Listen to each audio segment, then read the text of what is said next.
آیا پاکستان هم پر اختیا له افغان نوي حکومت سره مرستې کوي که پوښې وهي؟ ملګرو که غواړئ پوه شئ ویډیو تر اخره وګورئ او زموږ سوله ټي وي چینل هم در سره سبسکرایب کړئ. قریشي په ناټو کې د افغان بشري ناورین چټکۍ ته اندېښمن یو. د پاکستان د بهرنیو چارو وزیر شاه محمود قریشي د ناټو مرکز بروکسل ته په سفر ورغلی او د ناټو سرمنشي ینس سټولنبرګ سره یې لیدلی دی. قریشي د دغې لیدنې پر مهال خبرداری ورکوي چې د افغانستان د بشري ناورین په چټکۍ سره مخ په پراخېدو دی او دوی ورته سخت اندېښمن دي. د ده په وینا که طالبانو سره تعامل ونه شي ویره ده چې افغانستان نه به د کډوالو وتو بحران هم پیاوړی او دغه هیواد د ترهګرۍ د پټنځای ترڅنګ د نشهیي توکو د تولید په عمده مرکز بدل شي.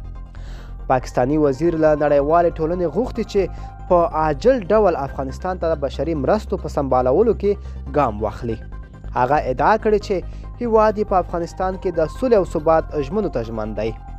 شاه محمود قریشي په دې برخه کې د اسلامي همکاریو د سازمان د غونډې کوربهتوب ته اشاره کړې چې د دسمبر په 19مه په پاکستان کې د افغانستان د بشري ناورین په اړه جوړه شوې.